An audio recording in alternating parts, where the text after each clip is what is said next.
Chapter 17. John Manley's Talk. The rest of our journey was very easy, and a little after sunset we reached the house of my master's friend. We were taken into a clean, snug stable. There was a kind coachman who made us very comfortable and who seemed to think a good deal of James when he heard about the fire. "There is one thing quite clear, young man," he said. "Your horses know who they can trust. It is one of the hardest things in the world to get horses out of a stable when there is either fire or flood. I don't know why they won't come out, but they won't not one in 20. We stopped 2 or 3 days at this place and then returned home.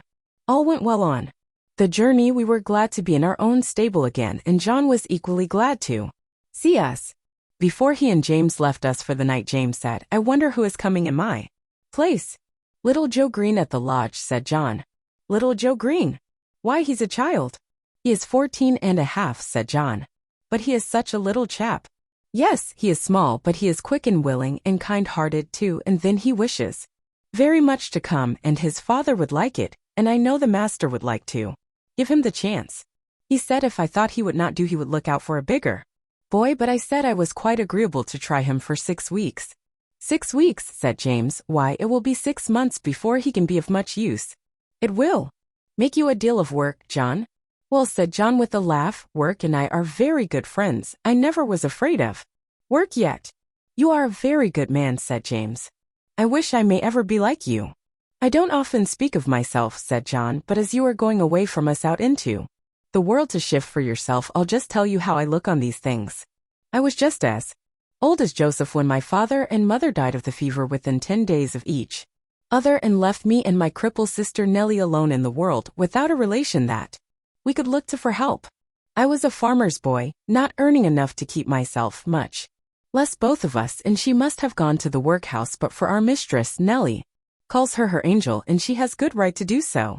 She went and hired a room for her with old widow Mallet, and she gave her knitting and needlework when she was able to do it, and when she was ill she sent her dinners and many nice, comfortable things, and was like a mother to her.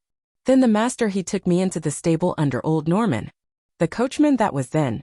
I had my food at the house and my bed in the loft and a suit of clothes and 3 shillings a week so that I could help Nellie.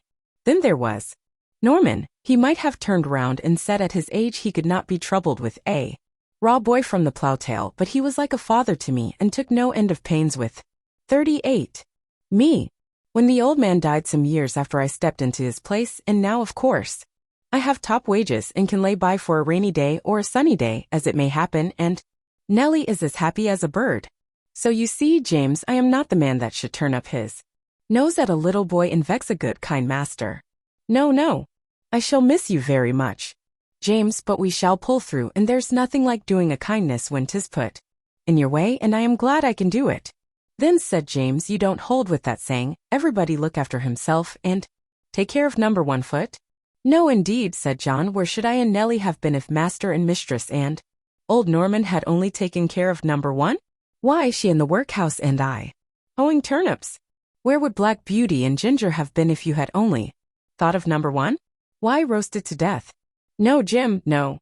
That is a selfish, heathenish saying, whoever uses it, and any man who thinks he has nothing to do but take care of number 1, why, it's a pity but what he had been drowned like a puppy or a kitten before he got his eyes open. That's what I think," said John with a very decided jerk of his head. James laughed at this, but there was a thickness in his voice when he said, "You have been my best friend except my mother. I hope you won't forget me." "No, lad, no," said John, "and if ever I can do you a good turn, I hope you won't forget me." The next day Joe came to the stables to learn all he could before James left. He learned to sweep the stable, to bring in the straw and hay. He began to clean the harness and help to wash the carriage. As he was quite too short to do anything in the way of grooming Ginger and me, James taught him upon Merrylegs, for he was to have full charge of him, under John. He was a nice little bright fellow, and always came whistling to his work. Merrylegs was a good deal put out at being mauled about, as he said, by a boy who knew nothing, but toward the end of the 2nd week he told me confidentially that he thought the boy would turn out well. At last the day came when James had to leave us. Cheerful as he always was, he looked quite downhearted that morning. "You see," he said to John, "I am leaving a great deal behind, my mother and Betsy, and you, and a good master and mistress, and then the horses, and my old Merrylegs. At the new place there will not be a soul that I shall know.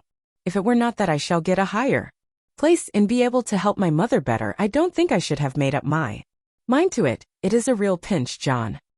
James, lad, so it is, but I should not think much of you if you could leave your home for the first time and not feel it. Cheer up, you'll make friends there, and if you get on well, as I am sure you will, it will be a fine thing for your mother, and she will be proud enough that you have got into such a good place as that. So John cheered him up, but every one was sorry to lose James. As for Merrylegs, he pined after him for several days and went quite off his appetite.